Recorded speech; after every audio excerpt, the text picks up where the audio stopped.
Greetings, adventurers, and welcome to the channel. Today we're going to be discussing a very special topic, first-time player experiences. Whether you're an individual looking to hop on the table and are choosing your first class, or you're a DM looking to make pre-made characters for first-time players at your table, today we're going to be discussing why the Paladin is the perfect choice for that experience. So why should you consider playing the Paladin as your first class? Well, let's start off with the unique abilities and features that make this class stand out from the rest. As a Paladin, you embody the righteous path of justice, honor, and divine magic. You draw your power from your unwavering commitment to your oath, and this power manifests itself in a variety of ways. One of the most iconic features of the Paladin is their ability to smite their enemies with divine wrath, dealing massive damage in combat. With my divine power, I smite thee. With your divine smite, you can turn the tides of battle and vanquish your foes with one mighty strike. It's an incredibly satisfying feeling for your player or yourself to land a critical hit and unleash a devastating smite, obliterating your enemies in a burst of holy energy. In the most recent starter set, Dragons of Stormwreck Isle, the Paladin was added to the 5 classes that are given as pre-generated characters, replacing the second fighter that was found in Lost Mines of Phandelver. Let's look at a Paladin at level 1. This Paladin was modeled after the one in the starter set. At level 1, you already have great durability with a Paladin. You have the ability to wear heavy armor, don a shield, and have an armor class of 18. In addition to that, you have a good health point pool, second only to the Barbarian. In addition to our great durability, we have both a melee and a ranged weapon attack, and we have 2 abilities that add flavor both in and out of combat with Lay on Hands and Divine Sense. With my divine power, I heal thee. Thank you, thank you. This is going to lay the foundation that our Paladin isn't just about tanking and dealing damage, but it is a versatile class with a myriad of abilities that are going to aid our adventuring party. As we go on to level 2, we now add divine spellcasting. This, I think, should be directed if you're a DM. I think Bless, Cure Wounds, and one of the Smites are a perfect intro set of spells for any new player.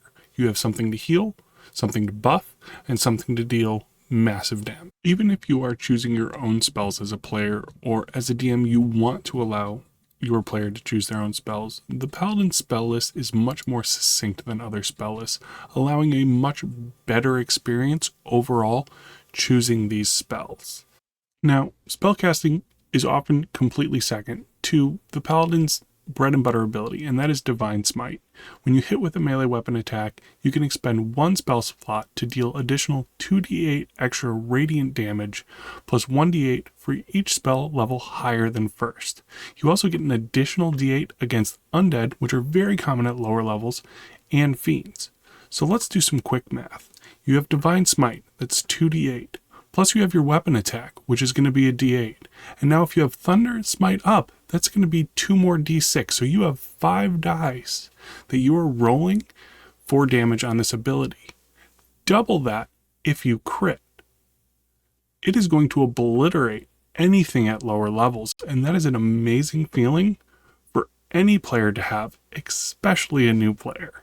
Now, one of the first choices that our players are going to have to make is their fighting style at level 2, and I believe there are 2 really good options here. The first one being protection. If they're going with the sword and board style to keep their AC at 18, they now have a reaction, and that reaction allows them to impose disadvantage on attack rolls for other players within 5 feet of them. It's a great way to keep them engaged in combat when it is not their turn. The other option, I think, is great weapon fighting. This is going to allow players to re-roll damage dice that are either a 1 or a 2. While it might not be the most optimized choice, I think this gives a lot of interaction between the player and the DM. Oh, that's a 1, you get to re-roll that. Allows them to kind of have that extra moment of rolling that extra die, which I think lends well to the D&D experience. Beyond mechanics, the Paladin offers a wide array of role-playing opportunities. And a big one is going to come from their oath. At level 3, they're going to choose their oath. Now, today I'm not going to be going over all the options available to players at level 3, but I will be going over which oath I choose at level 3 for my pre-generated characters, and that is the Oath of Vengeance. Now, with the Oath of Vengeance, you're going to gain a few things. You're going to gain Abjure Enemy. This is going to allow you to pick an enemy that you can see within range and make them make a wisdom saving throw. If they fail, they're going to be frightened of you. You also gain Vow of Enmity, which is the thing that we're really trying to get here. As a bonus action, you can pick a target and you are going to gain advantage, which means you're going to roll 2 d20s and pick the highest on attack rolls against that enemy.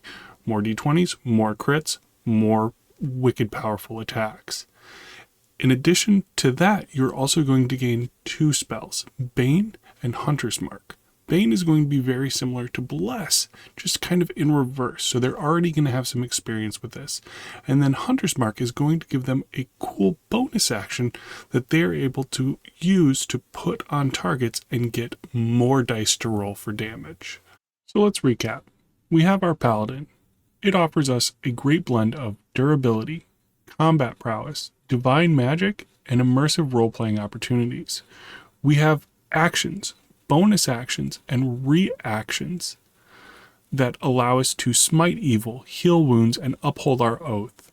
We have a toolkit that is both versatile and rewarding for our players to enjoy at the table. And now the disclaimer. As a new player, it is essential to choose a class that resonates with them. The Paladin offers a balance between offense, defense, support, and allowing them to adapt to various situations and contribute to the party's success. But if this is not something that resonates with that player, then they're not going to have fun, and that is the ultimate goal. But if they think being the righteous hand of fury and wielding divine powers is for them, then Paladins are the way to go. I would like to thank you all for joining us on this exploration on why the Paladin is the ideal class for brand new D&D players. If you found this video helpful, be sure to like, subscribe, and leave a comment down below. If you disagree with the Paladin, leave that comment down below. And remember, may the dice always roll in your favor. Happy gaming.